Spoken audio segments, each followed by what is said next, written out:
చంద్రిక ఏడోకు. ఎందుకలా ఏడుస్తున్నావు? చంద్రిక ఏం జరిగింది? Chandrika please control your self. నా వల్ల కావట్లేదండి. ఏ క్షణంలో నేను మీకు దూరం అయిపోతానో, ఏ నిమిషంలో ఎలాంటి ప్రమాదం ముంచుకొస్తుందోనని ప్రతి క్షణం భయపడుతూనే ఉన్నాను. మీరు లేకపోతే నాకు జీవితం శూన్యమండి.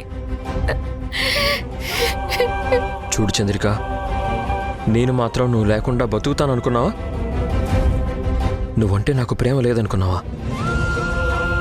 నేను లేని బతుకు నీకు శూన్యం అనిపిస్తే నువ్వు లేని బతుకు మాత్రం నాకు సంతోషంగా ఉంటుందా? ఈ జన్మకే కాదు, ఎన్ని జన్మలకైనా సరే నువ్వే నా భార్య, నేనే నీ భర్త కావాలని కోరుకుంటున్నాను. చూడు చంద్రిక, మనకి సమస్యలు కొత్తేం కాదు. ఇలాంటి అనుకోని సంఘటనలు మన జీవితంలో ఎన్నో ఎదుర్కొన్నాం. వాటన్నిటినీ దాటుకుని ఈరోజు ఈ స్థాయికి వచ్చాం. ఇంకా మనం భయపడిపోతే ఎలా చెప్పు? మీరు చెప్పింది నిజమేనండి. ఎన్నో సమస్యలు ఎదుర్కొన్నాం. ఎన్ని సమస్యలు ఎదురైనా నాకున్న ఒకే ఒక్క ధైర్యం మీరు. అమ్మతో నేను మాట్లాడతాను కదా. నాకు నమ్మకం లేదండి. ఆవిడ ఎవరి మాటలు వినేలా లేదు. మిమ్మల్ని నాకు దూరం చేస్తే నేను బ్రతకనండి. నా ప్రాణం పోతుంది. ఆ పరిస్థితి వస్తే పోయేది నీ ఒక్కదాని ప్రాణమే కాదు చంద్రిక, నీతో పాటు నా ప్రాణం కూడా పోతుంది. అది గుర్తుపెట్టుకో. ఎందుకంటే నేను నిన్నెప్పుడూ ప్రేమిస్తూనే ఉంటాను చంద్రిక. నా ప్రాణం చంద్రిక నువ్వు. ఆలుమగలే సృష్టికి మూలం, వారికి తల వంచును కాలం.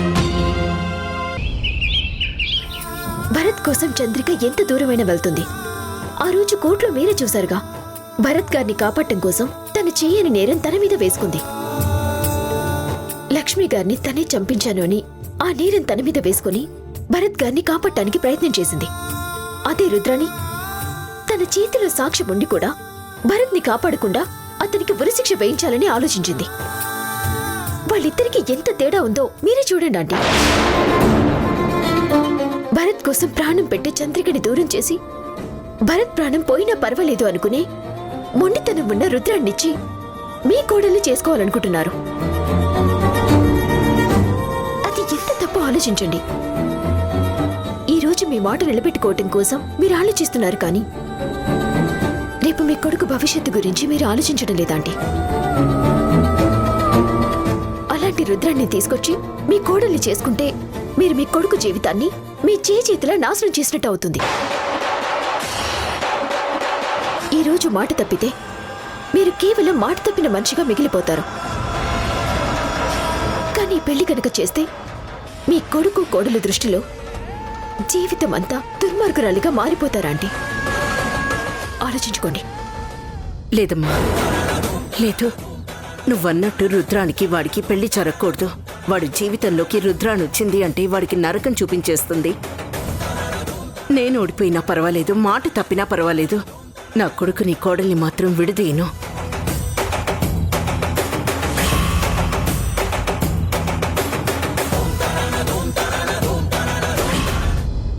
నీరజా, ఎంతసేపు నీరజా?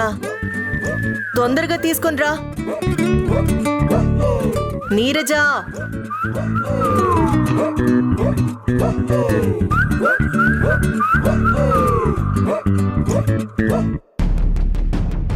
ఏంటే అలా దూరంగా పెట్టావు? వచ్చి ప్లేట్లో పెట్టు. ఇదిగోండి.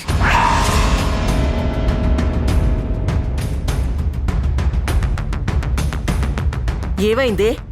ఒళ్ళెలా ఉంది? ప్లేట్లో పెట్టమంటే విసిరేస్తావేంటి? ఎందుకైనా మంచిది మేడం, మీకు కాస్త దూరంగా ఉండడం మంచిదని కాస్త డిస్టెన్స్ మెయింటైన్ చేస్తున్నాను. అందుకని కుక్కకి విసిరినట్టు అలా విసిరేస్తావా? అయ్యో, అంత మాట అనకండి మేడం. మీరు కుక్కేంటి? కుక్ అంటే ఆల్మోస్ట్ మనిషితో సమానం. ఆ మాటకొస్తే చాలా మంది చాలా ఇళ్లల్లో మనుషుల కంటే కుక్కలకే ఎక్కువ ప్రిఫరెన్స్ ఇస్తారు.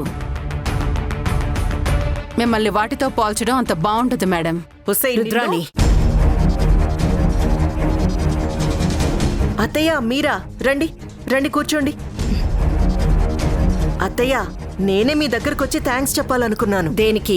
దేనికేంటత్తయ్యా, నిన్న భరత్తో పాటు అలా బయటికి వెళ్ళి ఎంత హ్యాపీగా గడిపానో తెలుసా? ఇలాంటి లైఫ్నే అత్తయ్య నేను ఊహించుకుంది. ఇన్నాళ్ళకి నేను కోరుకున్న లైఫ్ నాకు దక్కుతుంటే ఎంత ఆనందంగా ఉందో తెలుసా? ఇదంతా మీ చలవే అత్తయ్యా, అందుకే మీకు థ్యాంక్స్ చెప్పాలి అనుకున్నాను. ఇదిగో ఈ లోపల మీరే వచ్చారు. చాలా థ్యాంక్స్ అత్తయ్యా, మీ ఆశీర్వాదం ఇలాగే ఉండాలి నాకు. చూడు రుద్రాణి, నువ్వు నాకు థ్యాంక్స్ చెప్తావేమో కానీ నేను మాత్రం నీకు సారీ చెప్పాలనుకుంటున్నాను.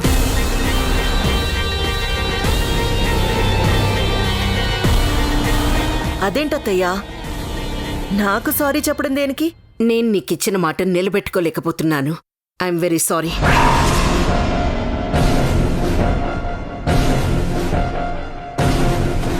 ఏంటత్తయ్యా, ఏంటి మాట మారుస్తున్నారు?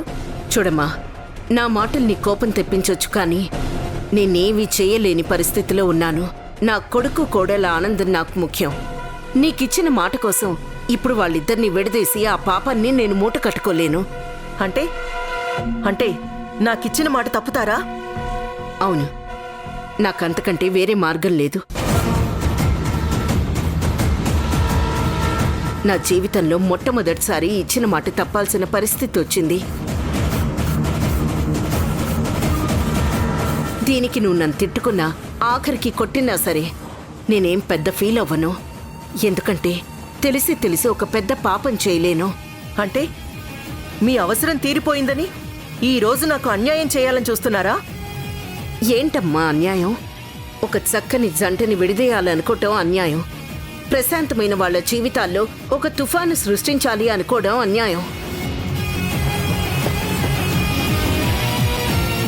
కన్న తల్లినయ్యుండి నా కొడుకు జీవితాన్ని, నా కొడుకు కాపురాన్ని నాశనం చేయాలని చూస్తే అది అన్యాయం. అంతేగాని ఒక తప్పుడు మనిషి కోసం ఇచ్చిన మాట తప్పటం అన్యాయం కానే కాదు. నువ్వేమైనా అనుకో, నేను మాత్రం ఈ పని చేయలేను.